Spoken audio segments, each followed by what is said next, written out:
The Shark Deck. David Spade was speaking to thethings.com. Forgot to introduce myself. Hello, I'm Johnny Mac. It's your daily comedy news. David Spade was talking to thethings.com about his comedy, and he said, look, these aren't my hardcore beliefs. This is me saying something to shock or surprise you, to elicit a laugh. If I say the 5 jokes we're allowed to say that's been approved by the world, then who's laughing? Since the Will Smith incident, I feel there's a change in the air. The invisible barrier between audience and stage has been broken. But clearly, the grace period is over. I think all performers will hit first and ask questions later if someone comes at them. Even if it's a juggler, you might get a bowling pin across the temple. I'm from an era of comedy where you were supposed to push things. That was the whole idea, and people would go and sort of escape to hear comics and laugh, and it's all in good fun, and I would poke fun at people and move on, but it's got to be a very tricky business in general. And then one more wave was after the Oscars, so everybody has an opinion. With the invention of Twitter, you don't just hear general opinions, you hear one at a time from everyone on the planet. You realize you're never going to please everyone, and they're going to let you know. Overall, I wanted to stay true to what I did, and I have people that know what I do. People that don't like me, I don't know if I can flip them with this, meaning his recent special.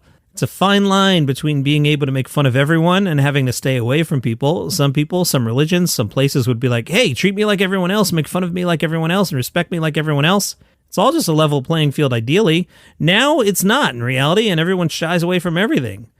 I think with someone like Sylvester Stallone, who I poke fun at but actually really like in real life, there's no malice or anger or vitriol. Caitlyn Jenner I've met and perfectly cool, so my angle was more than names and making fun of myself.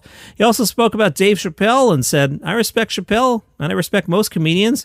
I think we're all friends until proven otherwise. It's a nice little community. If you like comedy and you go to comedy clubs, there's people saying stuff you wouldn't believe, but they're not famous enough to get canceled. Tom Papa, he's in my brain. He recently spoke to Salon about the phrase appreciate you, which I used 3 times last night. I've been noticing I use it since Papa talked about it. I like it. I picked it up from one of my kids. But in his new book, Tom Papa talked about how people say appreciate you. And Papa said it became very popular. It works, though. When the phrase first showed up, you're like, oh, that's nice. No one said they appreciate me, but now it's been overused, Johnny Mac. And now you're like, no, you don't. Salon asked Tom. In the book, you say, I love people, yet you also have to deal with rude people every step of the way. How do you separate those two things? You don't seem cranky. And Papa said, no, I get cranky. If I get tired, I get cranky. But I do love people, and I try to cut them slack when I'm out. When I was younger, I had less patience. I was more aggravated traveling, and if people were rude, now I just realize they're just bumbling around. They can't see this is their first time in the airport all year. Oh, Tom's like me. I lose my mind. Have your act together at the gate, and when we're scanning your luggage, get it together. And when we get on the plane, oh my God, will you just open the thing, throw your bag in, and sit down? And when we're deboarding, oh my goodness, get up, open the thing, pull your bag out, let's go. I lose my mind. Tom, you're a better man than me. Tom said, this is their first time in the airport all year. If you have a little bit of sense of humor about it, you can cut them some slack. I can't, Tom, I can't. It doesn't mean that I'm in this blissful state of loving them all. There are sometimes you want to strangle somebody, especially if they're being overtly rude. I was on a flight yesterday. Everybody's waiting, and there's going to be a pre-board.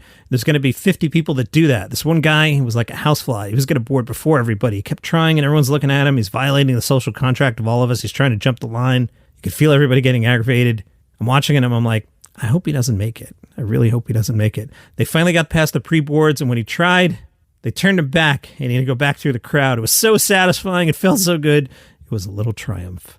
Salon also spoke to Roy Wood Jr., that whole cancel culture, comedians are under attack topic, and Roy said, I don't feel like comedians are under attack. Every comedian that people say has been canceled is making good money. They're showing up to cities, and people are still paying money to see them. Yeah, you might not get as many specials, you might not get the glitzy TV show, you might not get to host a thing, but at the end of the day, as a performer, if the public still wants to pay money to sit in that chair, you're getting people in 2023 to come out in public and still sit. We're in a TikTok attention span generation, so if you still have that level of pull, then no amount of outrage can take that away. If anything, it makes people more entrenched in liking you because you're attacking the thing they love. So I'm really going to show you how much I love it. I don't think we're in a situation that's any different than Lenny Bruce and George Carlin getting arrested for saying whatever word society didn't want them to say on stage at the time. I don't think George Carlin got arrested. I'm not here to nitpick Roy, but I don't have that in my brain. And having watched the Carlin doc last summer, I don't think Carlin was arrested for saying things on stage. Just as an aside, not an attack on Roy. But when you look at the idea that I can't say something, no, I can say it. As a performer, I have to be prepared for groans and accept that that's part of the game. Some performers, in my opinion, are mad that people are mad. They have a right to be mad. Just shut up and do your job. The people rock with it will show up and like you. You can't get mad that a corporation pulled you off a show because of a tweet you made. The corporation's trying to please everybody. The corporation's like, I'm trying to get people to watch my network, MFer. While you're talking crazy on Twitter, you're gone. So hit the streets and find the people who like you and charge them $40 plus Ticketmaster fees. Lyle Hall, a cantankerous real estate attorney, has lost the ability to walk after a deadly car crash. But he has also gained something. The ability to read people's thoughts, and not just the living. When a girl's voice calls to him from inside the abandoned old Vic, Lyle is given hope of regaining the use of his legs, but it quickly turns to fear. This ghostly girl says Lyle's daughter, a rookie detective, will die in 4 days. Can he save her? Find out on the first season of Ghosthampton, a comedy horror podcast.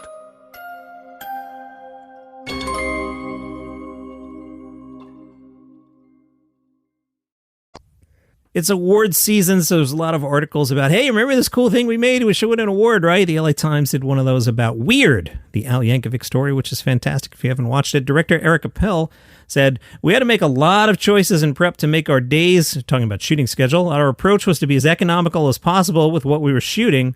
An example of that is the wonderful scene featuring, and if you haven't seen the movie, listen to the scene.